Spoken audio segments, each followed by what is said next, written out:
sebenarnya rekayasa semacam ini untuk apa? Sinilah menjual agama, menjual apa itu dunia untuk menjual agama dengan dunia ya seperti ini. Dia membatalkan konvensional, membuat narasi seakan-akan syariat, tapi malah justru mukhalif syariah. Satu, musyarakah.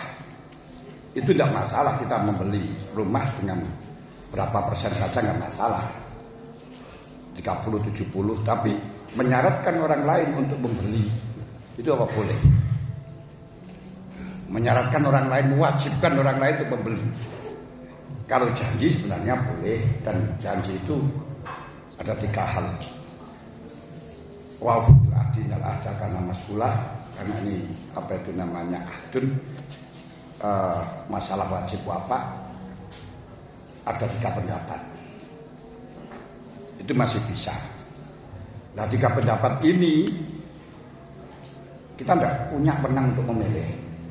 Yang milih itu adalah undang-undang, milih yang kondisional, yang disepakati. Karena yang sah itu yang sesuai dengan undang-undang. Walaupun Anda mengatakan sah atau tidak sah, tidak ada gunanya. Makanya tidak ada gunanya. Makanya Imam Ghazali mengatakan dalam masalah fikih itu ada 3 macam. Ada amir, makmur, ada mutakalif. Amir itu pemerintah, undang-undang. Makmur itu pelaksana, hakim. Mutakalif itu kamu semuanya. Memperselisih.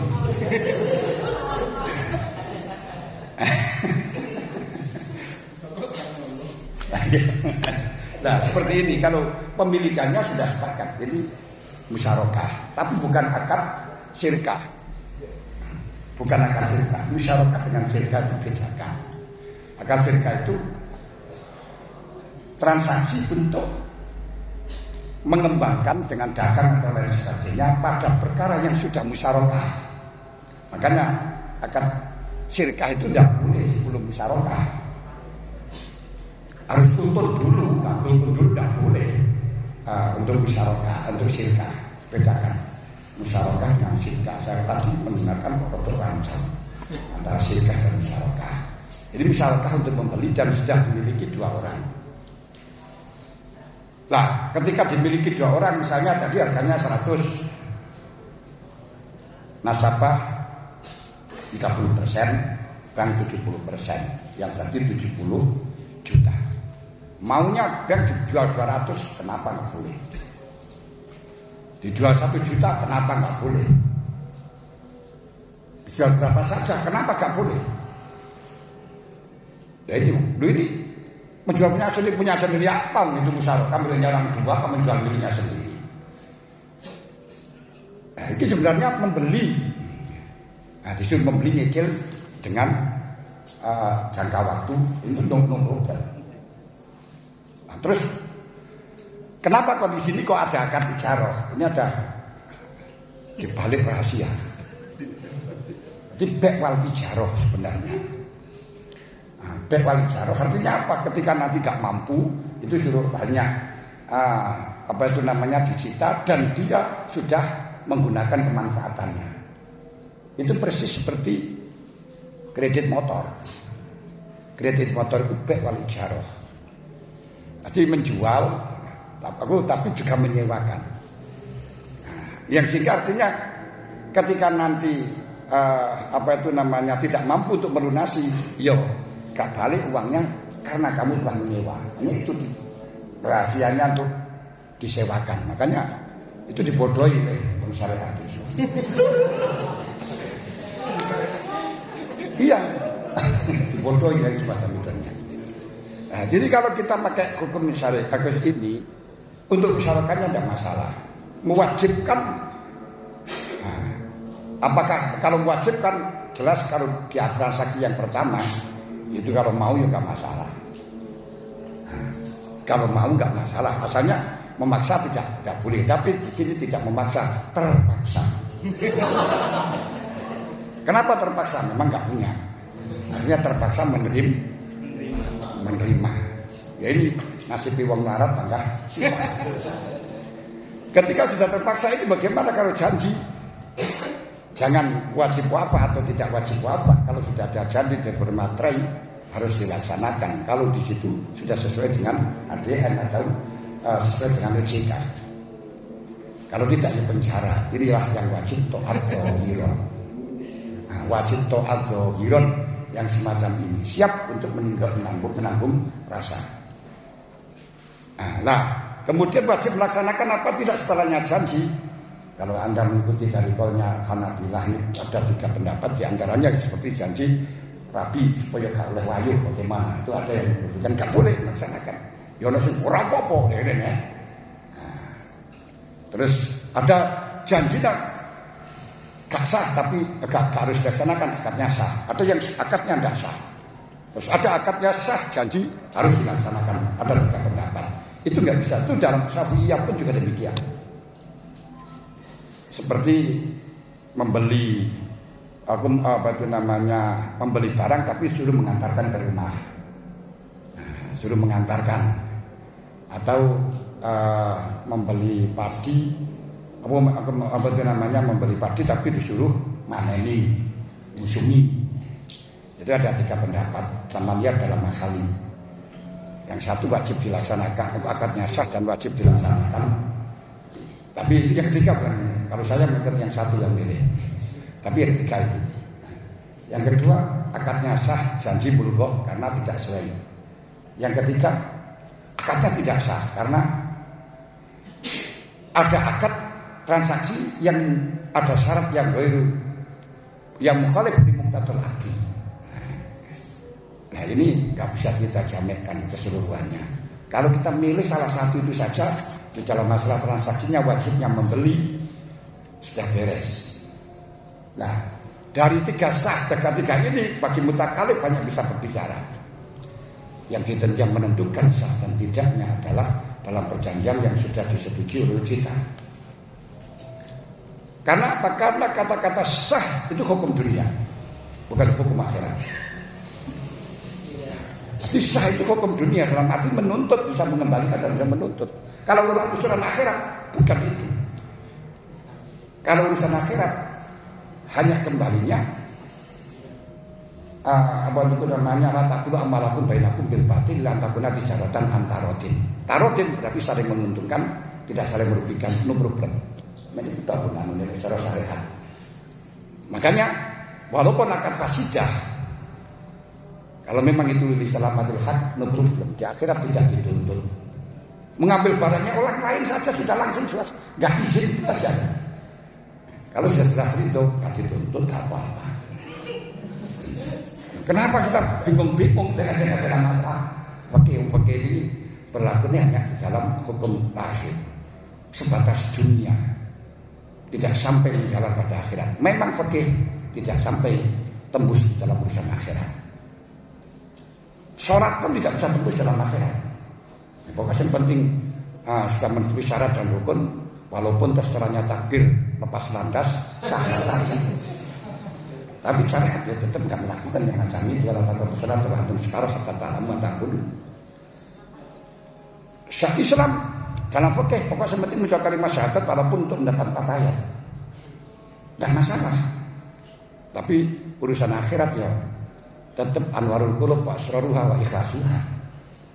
Karenanya Usama bin Zaid tidak berani ikut perang di dalam pertengkaran antara Sayyidina Ali dengan Muawiyah. Karena kenapa? Karena dia telah membunuh orang yang sudah mengucapkan kalimat syahadat, yang kemudian mungkin anggapannya dia hanya untuk berlindung sebab sudah kan kalah baru baca kalimat syahadat. Setelah lapor kepada Rasulullah mengatakan Rasulullah, "Halah sakota qalbah, ngapura kau buka hatinya itu tujuannya." Loh ini hati fikih kita yang luarnya saja.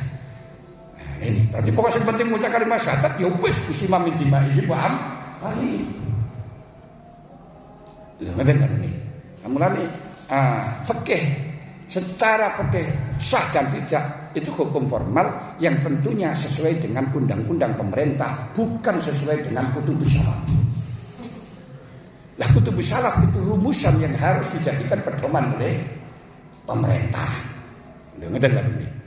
Nah nanti kalau sudah tidak cukup, dengan pemerintah dengan kutubus salaf misalnya, itu bertentangan. Kutubus salaf itu istiaji apa qot'iyah atau bagaimana, karena tinggal kembali itu. Kalau nggak sama, ya wajib taat zahirun.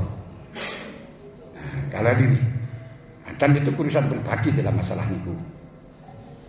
Yes, kalau seperti ini berarti kita kalau menghukumi untuk akad ini bank bekerja sama dengan nasabah saat membeli rumah, pas. Terus kepemilikan bank dan nasabah atas rumah ditentukan sesuai persentase modal, pas ini yang dikeluarkan untuk mengalihkan seluruh pembelian. Terus untuk mengalihkan seluruh pembelian kepada nasabah, bank akan menyewakan persentase pemilikannya kepada nasabah. Ini gak pas. Tapi harus dilaksanakan seperti ini. Karena apa? Tadi saya katakan ada rahasia di situ. Kalau penyewa berarti kalau tidak bisa melunasi, kamu sudah menggunakan. Hanya itu bedanya. Nah, mestinya itu untuk mengalihkan kepemilikan kepada nasabah, bank akan menjual kepada nasabah dengan harga yang disepakati. Sudah beres. Kalau tidak disepakati berarti tetap nanti akan syirkah.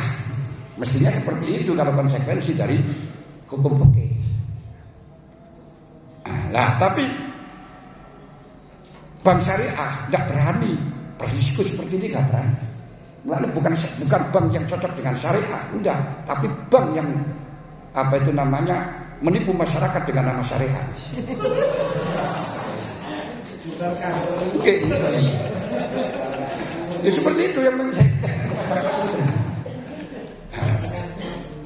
Nah, sebenarnya kalau memang kamu betul-betul cocok dengan syariat, konsekuensi dari semacam ini jual. Nah, kalau nanti tidak membayar, konsekuensinya tidak bayar bagaimana, tinggal itu. Nah, ini kan persis bank konvensional, tapi hanya memodifikasi nama. Biarkan cocok dengan konvensional, langsung enak itu. Konvensional sekarang diutangi dan harus membayar sesuai dengan harga uang perkembangan. Nah, itu boleh-boleh saja, hari ini sudah dibutuhkan dalam masalah itu, karena uang itu hutang itu sesuai dengan nilai, bukan sesuai dengan angka. Lebih baik konvensional. Selamat, gak akan menekan. Konvensional gak akan menekan. Karena itu pemerintah ini swasta terus. Wis gak karu-karuan di bulan ini. Nah, ini sudah termasuk ini. Jadi kalau ada tanyakan, kalau menyewakan bagaimana? Mestinya kalau menyewa tidak bisa memiliki. Terus janji akan memberikan tidak harus dilaksanakan. Wah, sudah hancur malah ini. Ya sudah, sebenarnya kalau memang ingin diberikan kepada nasabah dengan mengembalikan aniat dan plus bunganya, langsung harganya berapa begitu saja. Itu sudah tidak masalah, itu khilaf juga. Tapi tidak masalah, podo butuhe, podo hidupnya, ini gak masalah. Pokoknya jangan terlalu besar dalam menekan bermawon. Yang wajar karena bank juga butuh ujarok karyawan-karyawan yang perlu dibayar. Gak usah nama sewa. Itu kalau memang betul-betulan. Nah, kalau disewakan dengan jangka sekian terus yang disewakan itu sebagian saja. Kenapa enggak boleh juga? Boleh kita menyewakan barang rusak dengan catatan yang satunya juga merestui. Kalau tidak merestui bisa nanti dengan gilir. Karena ini miliknya orang tua. Terus ketika musyarakah misalnya 50%, tapi yang satu memberi harga 25, yang satu memberi 50. No problem juga, enggak masalah. Rumah saya dimiliki orang tua, yang satu miliki separuh, yang B memiliki separuh. Sing B ngotot bisa disewakan dengan 1 bulan 100 juta. Sing A karena aku 10 juta, berarti 110 juta, enggak masalah. No problem. Kenapa enggak boleh? Loh, tadi disewa dengan dirinya sendiri. Bukan miliknya sendiri yang disewa. Yang disewa ya miliknya bank, karena itu musyarak. musyarakah. Ini. Jadi setelah penyewaan selesai maka seluruh pemilikannya berpindah kepada nasabah. Ini aslinya akan menggeret dua akad, yaitu akad be' wal ijarah, sistem kreditan. Yang kenapa kok dikasih ijarah? Tujuannya nanti ketika tidak membayar uang nggak kembali, dia tidak bisa untuk memiliki rumah karena sudah hak sewa. Kredit kan buat aku dalam masalah kredit motor kan juga seperti itu. Hal ini apa boleh? No problem, akad dua. Tapi sebenarnya akad dua itu akad kecil sudah masuk dalam besar. Jakat bicara, atau jakat yang lutok, tapi mengko gak iso bayar ya dadi sewa. Niku sampan biasa ke warung makan nasi itu ya dua akad. Ada akad membeli dan akad ijarah. Karena akad ijarah kalau piringnya pecah gak wajib dijoli karena niku amanah. Sebab apa sudah ada nilai sewa di situ. Yang ada nih. Makanya beda nih sampean disuguhi ngeten iki terus pecah wajib dijoli. Gegabah atau tidak gegabah. Kenapa? Aria. Nah, tapi kalau saya di warung sampluk pecah enggak ada gegabah, enggak wajib dijoli. Kenapa? Ini ijarah. Sebab sudah masuk dalam nilai saya membeli nasi berikut plus menyewa wadah. Ngoten kan ini. Iku lek cara konsekuensine teng mriku. Nah, semacam ini bagaimana? Bukan menyewa terus dikasihkan enggak. Jadi mengansur. Tapi kalau memang kamu tidak mengansur dan ini ada sewanya, ngono kan. Bukan menyewa terus akan diberikan. Enggak bisa itu kalau kamu janjian nyewa nanti saya berikan. Janji tidak wajib dilaksanakan. Makanya ini bertele-tele liannya. Ya sudah suruh melunasi seperti itu. Kalau kan saksi tidak melunasi bagaimana? Ini malah gak masalah. Simple, cocok dengan syariat, cocok dengan OJK, beres. Dan tidak melabui masyarakat yang sehingga terkesan keluar dari riba. Seakan-akan ini keluar dari riba, tapi mukroh. Doa itu aneh. Semacam itu. Walaupun kita utang dengan anak darurat pancene terpaksa kan enggak masalah juga. Sama lihat dalam muin ini kan masalah. Nah, terus bank mengutangi. Ini bukan pribadi karena memang pekerjaannya semacam itu membayari karyawan gak ada bunga gitu. Gulung kita dong. Nah, gitu. Memang kalau sampai terapkan sesuai dengan model khilafah, model fikih salaf nggak akan pernah bisa berjalan untuk zaman sekarang dikarenakan itu fikihnya itu khusus orang-orang religius yang tidak perlu yang pondok kiai.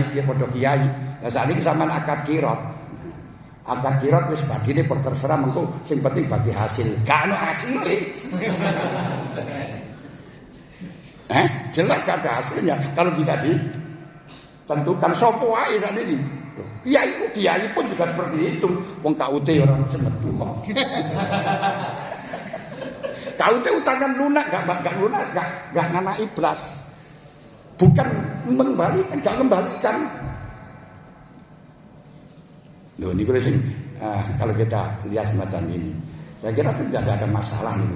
Nah, karena neta nih, bek wali jaroh nggak masalah, tapi bek ya harus dilunak ketika lunas sudah selesai. Nah nanti persentase nih kayak gak lunas, gak tak balik nomor kok. Orang usah sebenarnya orang usah jaroh karena kamu menggunakan barang saya kharaj bidoman apa termasuk ini hak pemilikannya bank.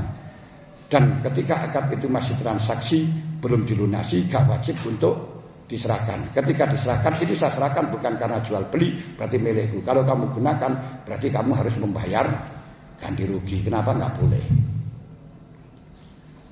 Nah ini penak itu macam ini.